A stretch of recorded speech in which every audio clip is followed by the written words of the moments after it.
ಪೂಜ್ಯಾಯ ರಾಘವೇಂದ್ರಾಯ ಸತ್ಯಧರ್ಮರತಾಯ ಚ ಭಜತಾಂ ಕಲ್ಪವೃಕ್ಷಾಯ ನಮತಾಂ ಕಾಮಧೇನುವೆ. ಈ ವಿಡಿಯೋ ನೀವು ನೋಡ್ತಾ ಇದ್ದೀರಾ ಅಂದರೆ ನಿಮ್ಮ ಜೀವನದಲ್ಲಿ ಬದಲಾಗೋ ಸಮಯ ಬಂದಿದೆ ಅಂತ ಅರ್ಥ. ರಾಯರ ಕೃಪೆ ನಿಮ್ಮ ಮೇಲೆ ಬಿದ್ದಿದೆ ಅಂತ. ರಾಯರು ಯಾವ ರೀತಿ ಇದ್ರೆ ಒಲಿತಾರೆ? ನನ್ನ ಪ್ರೀವಿಯಸ್ ವಿಡಿಯೋದಲ್ಲಿ ನನ್ನ ಮಂತ್ರಾಲಯ ಎಕ್ಸ್ಪೀರಿಯೆನ್ಸು ಯಾವ ರೀತಿ ಇತ್ತು ಅಂತ ನಿಮ್ಮ ಜೊತೆ ಶೇರ್ ಮಾಡಿಕೊಂಡೆ. ನನಗಲ್ಲಿ ಏನೇನು ಅದ್ಭುತ ಆಯಿತು ಜೊತೆ ಎಲ್ಲ ಶೇರ್ ಮಾಡಿಕೊಂಡೆ.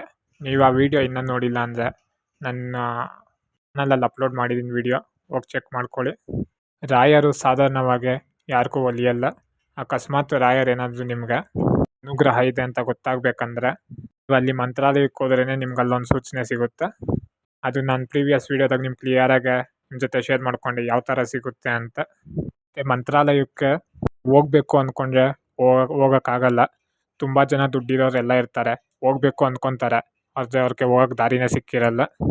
ನೀವು ಮಂತ್ರಾಲಯಕ್ಕೆ ಹೋಗಬೇಕು ಅಂತ ಅದು ನೀವು ನಿರ್ಧಾರ ಮಾಡೋದಲ್ಲ, ರಾಯರೇ ನಿಮ್ಮನ್ನ ಕರ್ಸ್ಕೊತಾರೆ.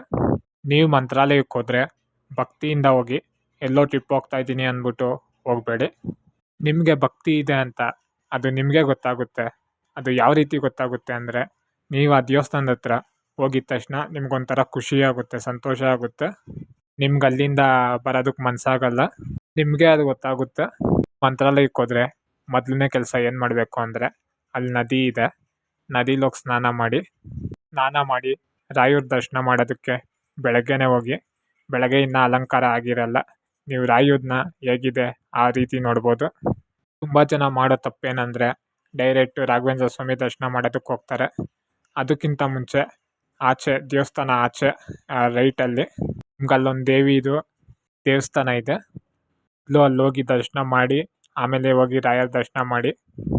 ಯಾಕೆ ಆ ದೇವಿ ದರ್ಶನ ಮಾಡಿ ಆಮೇಲೆ ರಾಘವೇಂದ್ರ ಸ್ವಾಮಿ ದರ್ಶನ ಮಾಡಬೇಕು ಅಂದರೆ, ರಾಘವೇಂದ್ರ ಸ್ವಾಮಿ ಮೊದಲು ಭಕ್ತ ಪ್ರಹ್ಲಾದ ಆಗಿದ್ದರು, ಎಲ್ಲ ಗೊತ್ತು. ಭಕ್ತ ಪ್ರಹ್ಲಾದನು ವಿಷ್ಣು ಭಕ್ತ. ಏನು ಮಂತ್ರಾಲಯ ಜಾಗ ಇದೆ ದೇವಸ್ಥಾನ, ಅದೇ ಜಾಗದಲ್ಲಿ ಭಕ್ತ ಪ್ರಹ್ಲಾದ ಅವರು ಆಗ ಯಾಗ ಮಾಡಿದರು, ಹೋಮ ಎಲ್ಲ ಮಾಡಿದರು. ಎಂಥ ಒಳ್ಳೆ ಹೋಮ ಅಂದರೆ, ಆ ಹೋಮದಲ್ಲಿ ಪಾಲ್ಗೊಂಡವರೆಲ್ಲ ಒಳ್ಳೆಯದಾಗುತ್ತೆ. ಅಷ್ಟು ದೊಡ್ಡ ಹೋಮ ಯಾಗ ಮಾಡಿದರು. ಭಕ್ತ ಪ್ರಹ್ಲಾದನ್ನ ತುಂಬ ಜನ ಮಗು ಥರ ನೋಡಿದ್ದಾರೆ, ಒಬ್ಬ ಸಾಧಾರಣ ಹುಡುಗ ಥರ. ಆದರೆ ಭಕ್ತ ಪ್ರಹ್ಲಾದ ಒಬ್ಬ ರಾಜ ಆಗಿದ್ದ. ಹಿರಣ್ಯಕಶಿಪು ಭಕ್ತ ಪ್ರಹ್ಲಾದ ಅವ್ರ ತಂದೆ. ಅವರು ನರಸಿಂಹಸ್ವಾಮಿ ಹತ್ರ ಯುದ್ಧ ಮಾಡಿದ್ರು ಅಂದರೆ ನಾವು ಅದರಲ್ಲೇ ಅಂದ್ಕೊಬೇಕು, ಹಿರಣ್ಯಕಶಿಪು ಇಂಥ ದೊಡ್ಡ ಬಲಿಷ್ಠ ಇರ್ಬೋದು, ಶಕ್ತಿಶಾಲಿ ಇರ್ಬೋದು ಅಂತ.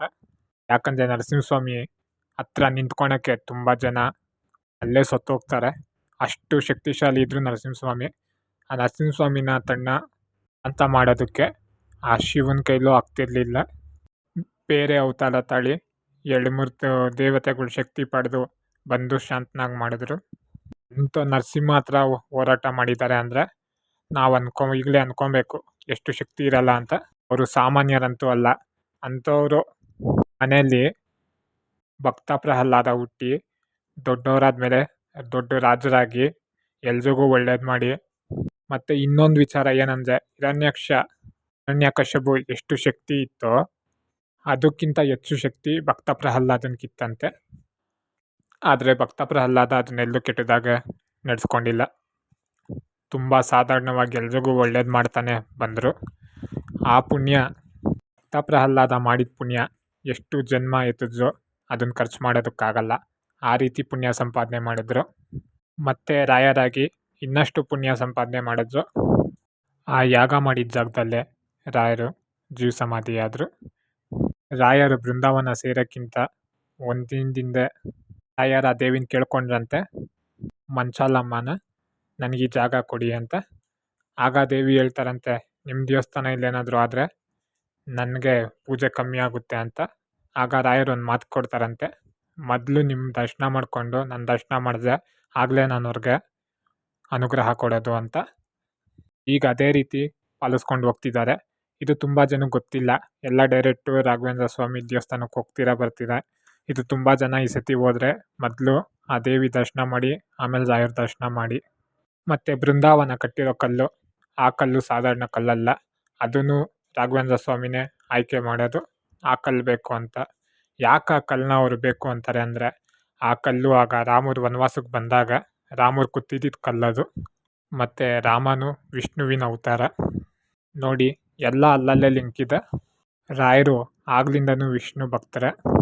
ಅಷ್ಟೆಲ್ಲ ಶಕ್ತಿ ಇದ್ದು ಅಷ್ಟು ದೇವತೆಗಳು ಅಂಶ ಇರೋ ಆ ಜಾಗಕ್ಕೆ ನಾವು ಹೋಗ್ತಿದ್ದೀವಿ ಅಂದರೆ ನಾವೆಷ್ಟು ಪುಣ್ಯ ಮಾಡಿರಲ್ಲ.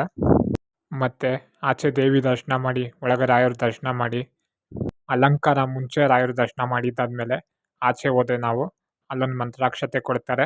ಆ ಮಂತ್ರಾಕ್ಷತೆ ತಗೊಳ್ಳಿ. ದೇವಸ್ಥಾನದಿಂದನೇ ಅದು ಸಿಗುತ್ತೆ. ಅದು ತುಂಬ ಒಳ್ಳೆಯದು, ಅದನ್ನು ತೊಗೊಂಬನ್ನಿ. ಮತ್ತು ಅಲ್ಲಿ ಪಂಚಮುಖಿ 8 ಪ್ಲೇಸಸ್ ಇದೆ, ಅದಕ್ಕೆ ಹೋಗಿ ಬನ್ನಿ. ಅಲ್ಲಿ ರಾಯರು ಇದ್ದಿದ್ದು ಸ್ಥಳ ಎಲ್ಲ ಇದೆ. ಅದಾದಮೇಲೆ ಮತ್ತೆ ಇಲ್ಲಿ ಬಂದು ರಾಯರ ಅಲಂಕಾರ ಮಾಡಿರ್ತಾರೆ, ಆಗೊಂದ್ಸತಿ ಕಣ್ಣು ತುಂಬ ದರ್ಶನ ಮಾಡ್ಕೊಳ್ಳಿ. ಮಂತ್ರಾಲಯ ಅಂದರೆ ಏನು? ರಾಘವೇಂದ್ರ ಸ್ವಾಮಿ ಬೃಂದಾವನಕ್ಕೆ ಸೇರೋಕ್ಕಿಂತ ಮುಂಚೆ ಮಂತ್ರ ಹೇಳ್ಕೊಂಡೇ ಆ ಬೃಂದಾವನಕ್ಕೆ ಸೇರಿದ್ರು. ಆ ಮಂತ್ರದಿಂದ ಸ್ಥಾಪನೆ ಆಗಿರೋ ಜಾಗನೇ ಮಂತ್ರಾಲಯ. ನೀವು ಆ ಸ್ಥಳಕ್ಕೆ ಹೋಗಿ ವಿಷ್ಣುವಿನ ಮಂತ್ರ ಹೇಳಿ, ರಾಯರ ಮಂತ್ರ ಹೇಳಿ, ನಿಮಗೆ ತುಂಬ ಒಳ್ಳೆಯದಾಗುತ್ತೆ. ಮತ್ತು ಅಲ್ಲಿ ರಾತ್ರಿ ದೇವಸ್ಥಾನದ ಆಚೆ ಕೂತ್ಕೊಳ್ಳಿ, ನಿಮ್ಮ ಮನಸ್ಸಿಗೆ ನೆಮ್ಮದಿ ಸಿಗುತ್ತೆ, ಶಾಂತಿ ಸಿಗುತ್ತೆ. ರಾಯರು ಹೇಳಿರೋ ಪ್ರಕಾರ 700 ವರ್ಷ ಜೀವಂತವಾಗಿ ರಾಯರು ಅಲ್ಲೇ ಇರ್ತಾರೆ. ರಾಯರು ನಿಮಗೆ ಯಾವ ರೀತಿ ಅನುಗ್ರಹ ಮಾಡ್ತಾರೆ? ನಾನು ನಿಮ್ಗೆ ಹೇಳಿದ್ನಲ್ಲ, ನೀವು ಸುಮ್ಮನೆ ದೇವಸ್ಥಾನಕ್ಕೆ ಹೋಗಿ ಟ್ರಿಪ್ ಥರ ಬಂದರೆ ನಿಮ್ಗೆ ರಾಯರ ಅನುಗ್ರಹ ಸಿಗಲ್ಲ. ನಿಮಗೆ ರಾಯರ ಅನುಗ್ರಹ ಸಿಗಬೇಕಂದ್ರೆ ನಾನು ಹೇಳಿದ್ದು ಇಷ್ಟೆಲ್ಲ ನೀವು ಮಾಡಬೇಕು. ಮೇಯ್ನು ನಿಮ್ಮಲ್ಲಿ ಭಕ್ತಿ ಇರಬೇಕು. ರಾಯರು ನಿಮ್ಗೆ ಯಾವ ರೀತಿ ಆಶೀರ್ವಾದ ಮಾಡ್ತಾರೆ ಅಂದರೆ, ರಾಯರು ಮೊದಲನೇ ಜನ್ಮದಿಂದ ಪುಣ್ಯ ಸಂಪಾದನೆ ಮಾಡ್ಕೊಂಬಂದಿದ್ದಾರೆ. ಆ ಪುಣ್ಯನ ನಮ್ಮ ಜೊತೆ ಹಂಚ್ಕೊತಾರೆ. ಬರೋ ಭಕ್ತಾದಿಗಳು ಎಲ್ರಿಗೂ ಹಂಚ್ತಾರೆ. ಮತ್ತು ರಾಯರು ಬರೀ ಅಲ್ಲಿ ರಾಯರ ಕೃಪೆ ಸಿಗಲ್ಲ, ಅದ್ರ ಜೊತೆ ಅಲ್ಲೊಂದು ದೇವಿ ಇದ್ದಾರಲ್ವ, ಆ ದೇವಿ ಕೃಪೆನೂ ಸಿಗುತ್ತೆ. ಮತ್ತು ವಿಷ್ಣುವಿನ ಕೃಪೆನೂ ಸಿಗುತ್ತೆ. ನಮಗೆಲ್ಲ ಗೊತ್ತು ರಾಯರು ವಿಷ್ಣು ಯಾವ ರೀತಿ ಭಕ್ತರು ಅಂತ.